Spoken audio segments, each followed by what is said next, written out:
Good morning, Patriots. JT here, Serenity Farms prepping.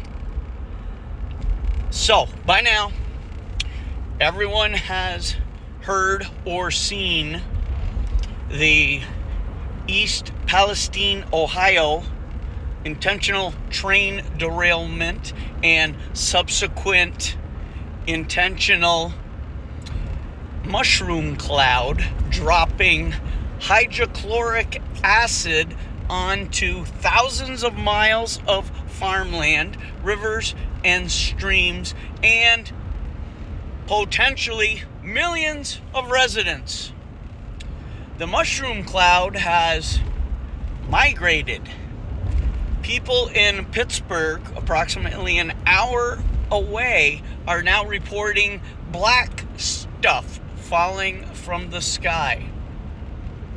The railroad company yesterday, or the day before, attempted to silence the residents of East Palestine that have suffered damages by buying them all out. There were some lawyers that had rolled into town, whether they're ambulance chasers or not. In this particular case, they were advising the residents not to accept this offer because obviously Northern Rails, whatever it's called, they want to get out of this as cheaply as possible because they understand completely what they've done. There's going to be ramifications for years on the ecosystem and even more years on all the people who have had this toxins, hydrochloric acid and dioxins, land on their skin or have ingested it. Okay, this is part of the intentional dismantling of our food infrastructure. There's no food for years. I wish Trump and the Republicans would mention that. There's no ability to produce the food. There's no fuel, no heat.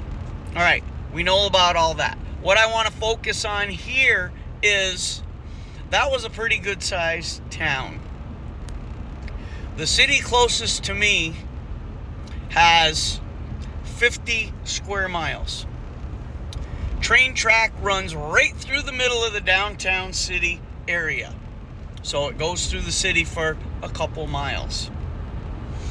8 trains a day roll through that little city of approximately 25,000 people. But there's a lot more than that in the city every day. 4 Amtrak trains and 4 freight trains pass through. They go all the way to Canada and all the way down south to the ports. Many times I have been stuck at a railway crossing while the freight train comes through. Many of the cars are marked as such. You know, the old skull and crossbones? There is a speed limit through the city of Plattsburgh. I believe that it is 20 or 30 maximum, which was also what the speed limit of that Ohio train was supposed to be. But when there was one rail car with nothing toxic, they can skirt the rules and are allowed to go faster. In this case, it is being said that it was going 50 as it approached the town. Eyewitness reports state that the wheels were on fire 10 miles out, which was in the middle of nowhere. But the train didn't stop. Now, as a side note, I've seen the wheels on lots of trains. They're not combustible. Now, sparks do fly off rails between metal and metal. Could that give the appearance of being on fire? Or was there something more nefarious at work underneath some rail cars creating a fire. That'll all come out eventually. What I want to get to is that city closest to me very likely, well, it has a socialist mayor and a completely woke common council. I doubt very highly that there is any type of action plan should a derailment happen within that city. I wrote a Facebook post telling the citizens of that city they should be demanding from the mayor, what is your plan should this happen here? The city has 3 roads in and out. The city is filled with one-way streets, traffic lights, stop signs, street crossings, bicycle paths, and a college full of idiots. And the streets are ridiculously narrow. Wide enough for 2 cars and parking on either side, provided you don't value your side view mirrors. Okay? Most of the people in the city tend to lean leftist on a lot of their thinking. And basically that means they're all lemmings, sheeple, masses, with the M in parentheses. So, you already know what's going to happen should there be a incident of a similar kind in that city. So if you live in a small town or city that has a railway station, railroad tracks, trains coming through, even a major tractor trailer tanker truck hub, you need to devise an action plan right now. This is very similar to what we planned for having to bug out. Now, in this particular case, these residents in Ohio, doesn't sound like a whole lot of them were prepared to evacuate even for a day. I have a bug out bag in every one of my vehicles. I have supplies located at other locations.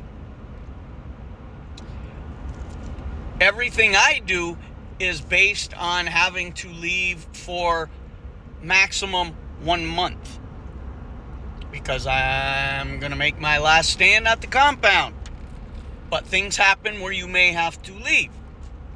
The problem with what is happening in Ohio is this isn't for a couple days, couple weeks, or even a couple months. These folks are done. Their little city is contaminated.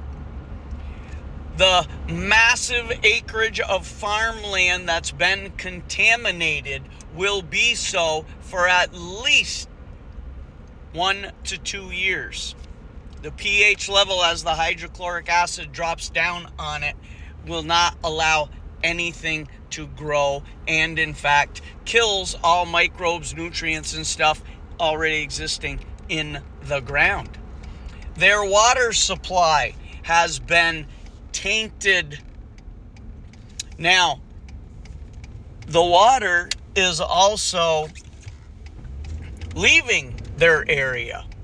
It's flowing down the Ohio River through the valley, eventually goes to Pittsburgh, which has 3 rivers, and then it goes wherever those 3 rivers want to go, through Mississippi, blah, blah, blah, lakes, oceans.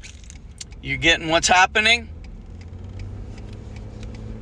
But these residents in Ohio, their homes are contaminated. Every time they step outside the home, they're going to be breathing in hydrochloric acid.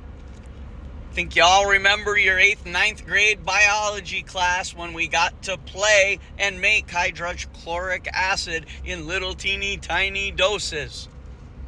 Yeah, bad stuff. Very bad stuff. So these people, while it would be great to have a bug out bag and have a location where they could have went, odds are very good the location that they would have chosen to bug out to is currently also within the newly contaminated toxic area.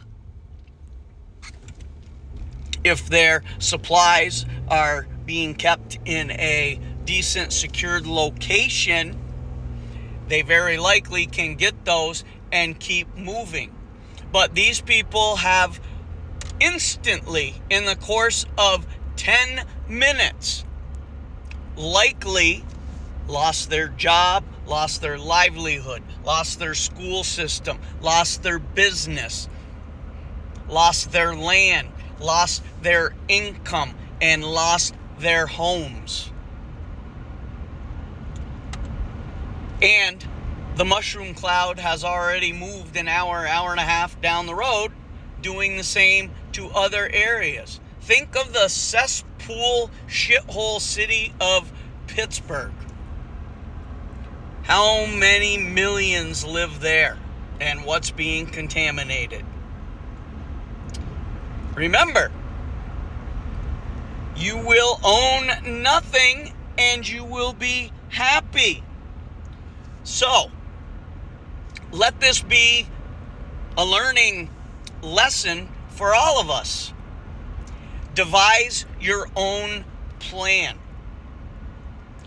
Your town or city likely has no clue, is maybe being managed by woke tards, and there will be nothing but total anarchy and chaos. If I had been in Ohio when that train derailed, I would have gathered up stuff, loaded up the vehicle, loaded up the kiddos, whatever, and got out of Dodge until I knew from reliable sources, which as of yet, we're not seeing any, that it was safe to go back in. And they're lying. It's safe to drink the water. The authorities. Yes, if I was there, based on the information I had, I would be drinking the water. It'd be okay. But yet they told the firemen, once this fire is out, take off your suits. Do not put them back in the trucks. Do not return them to the firehouses. We will destroy them and you will be given new ones. Those are so toxic they need to be destroyed, but it's safe to go drink the water, even though there are tens of thousands of fish currently doing the backstroke. These people are lying through their teeth. None of these so-called experts will be shown going into a home or a residence and drinking water. Guaranteed. Devise your own plan. Count on nobody except yourself. Because in the end, that's all we have. If your city does have a plan, ask to see it. It should be on their public website. Do they have a siren? Do they have fallout shelters? Do they have backup shelters? Do they have backups to the backups? Do they have plans and stockpiles of food, water, medicine, cots, blankets, etc. for people when they need to go to those shelters? Evacuation routes out of your particular area. Know at least 3 different routes to get out of Dodge, because I can guarantee you the first one you pick will be a cluster puck and clogged up immediately with no one moving. Rely on you, because that's all we got. There's nobody for us except us. Don't forget that. All right. Like, share, subscribe, comment, notification bell. Oh, and there was 3 other train derailments and a tanker truck explosion, all loaded with toxic chemicals within the first 3 days after the Ohio thing. Suddenly and unexpectedly, but they're all just coincidences and accidents. Ah! God!